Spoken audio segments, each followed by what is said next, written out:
establish, we secure the scene by throwing information on our setup in our immediate environment. What I'm holding on my left hand is a weather tracker. It will tell us and it will tell my pilots, responding pilots, of the cloud cover, of the wind speed, headwind, crosswind, humidity, altitude, heat index, everything that they need to know about their environment. On my right side is a GPS to establish our grid. In case there is massive disaster,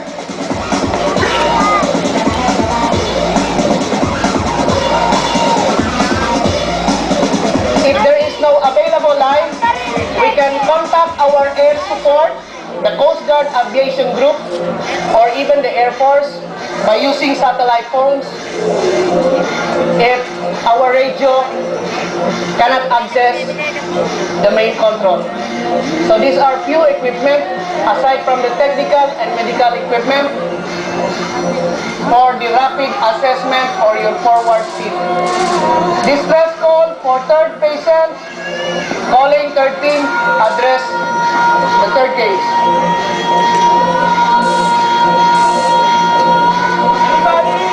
Anybody? There is sporadic recurrences of fire, calling fire rescue unit to assist. Calling fire rescue unit to assist.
Package, second case.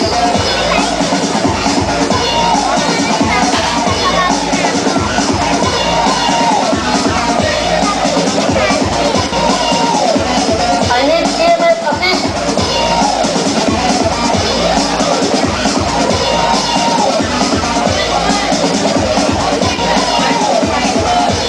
I need security. Security. Where's my security? Secure mine. I want to secure the war zone. Where's my security?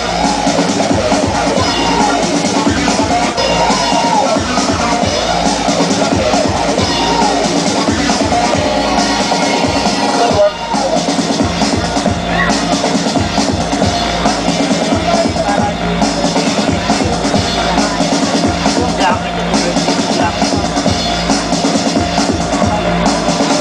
First team, last 1 minute.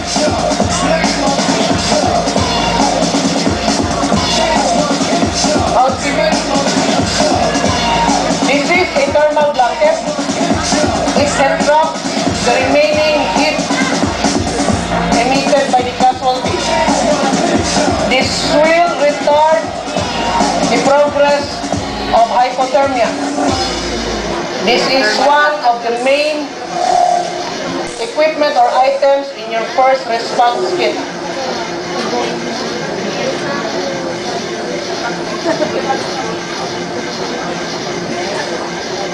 These EMTs are trained on both medical and technical rescue response to address to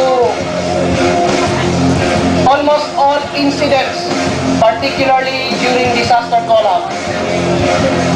Okay, loading area on that side. Second team, last 1 minute. The third case went into cardiac arrest. The third case went into cardiac arrest. That's why they are doing CPR.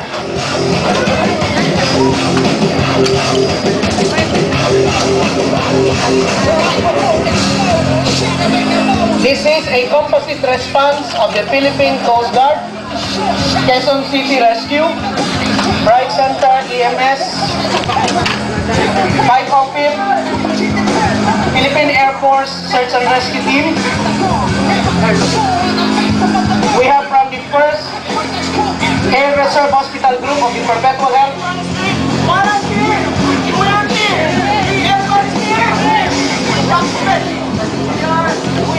So that's defibrillation. When you do CPR, without defibrillation, you have quite a narrow margin of survival of your casualty. So in the forward areas, in the front lines, we usually bring portable defibrillators so that we can exploit the chances of reviving our patients. So these are all field specifications. These equipment are all field specifications.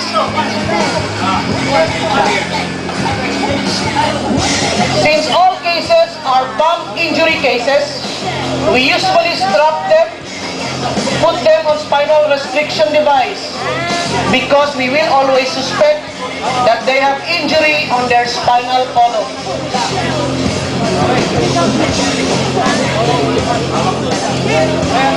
Prepare to load, second team.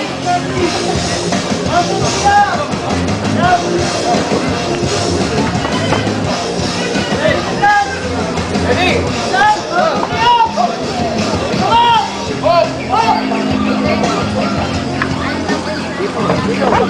So that patient survived to enjoy remaining 20 or 40 years of his life.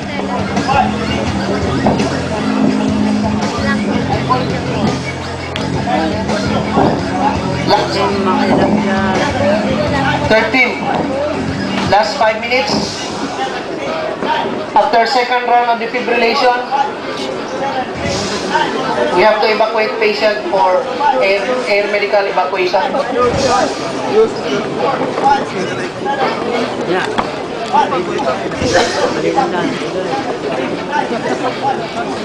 Again, this effort is made possible because of the joint efforts of the Philippine Coast Guard, Quezon City Rescue, 1st Air Reserve Hospital Group,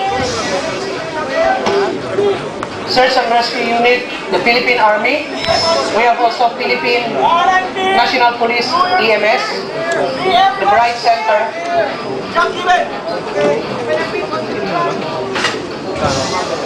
So there is a combination of shock and drug. This kind of procedure needs a singular firm command. Last 5 minutes. We are very much concerned with time. The survival of the brain. If we live long up to beyond 7 minutes, 7 to 10 minutes, chances of survival goes down. Beyond 10 minutes, further goes down. And beyond 15 minutes, very, very minimal chances of survival, except for some very few cases. Like for example, hypothermia in a very cold environment.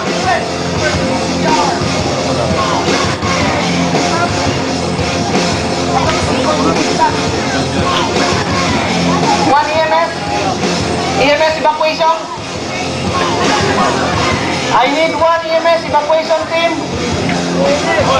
Prepare to evacuate patient after 4 minutes.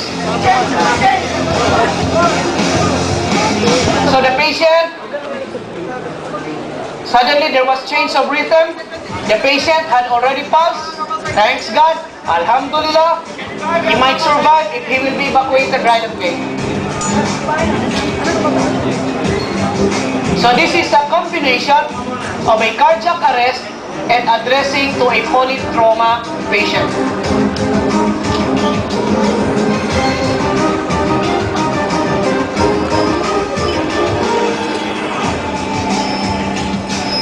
All EMTs prepare. Last 3 minutes, fully package the patient.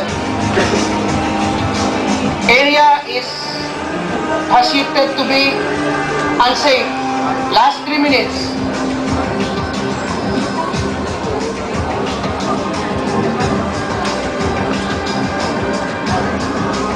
I welcome you again to the tactical option disaster demonstration or disaster drill.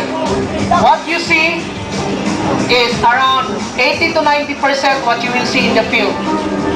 There is a little adjustment of some few blockings, although some of them did not apply blocking for theatrical purposes.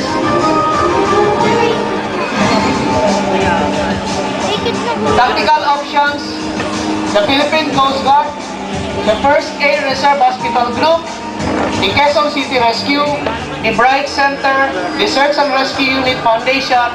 We have what we call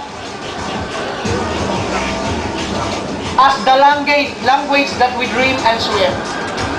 And the language that we dream and swear is save lives. This is our life. Together with our PNP personnel, we work in the front lines. We don't mind working in the front lines. We don't mind embracing danger and death. As long as you utter your prayers, as long as you pat us simply on our backs, and we will always be there 24/7, particularly in times of distress. Last 2 minutes. EMT housekeeping, sweep the area. EMT housekeeping, rescuer housekeeping, sweep the area. Equipment officers, safety officers, sweep the area.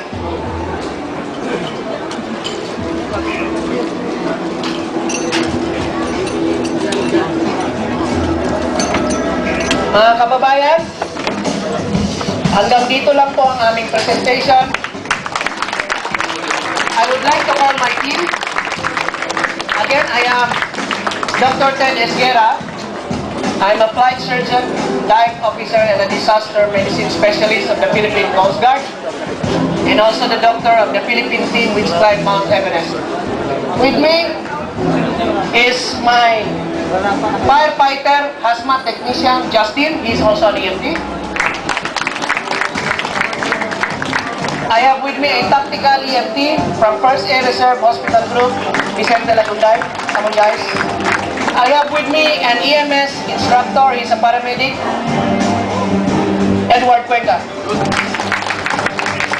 I have with me the guys behind the costume and everything and all the disturbances they created in me. Dr. Mark, come here. Ito mo, yan to, sa lobo to eh. At least sa lobo, saka sa lowa ngayon.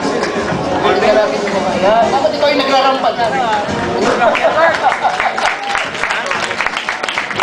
I would like to call also Marvin, Mark's partner. Marvin, the guy there, he is actually the floor director. Okay, yan at me. I would like to call Katrina. Katrina, our nurse and from Philippine Coast Guard.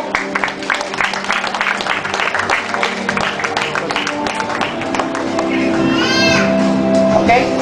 So before I will introduce everyone, we still have another scene. Stay in your seats, eat popcorn, and be safe.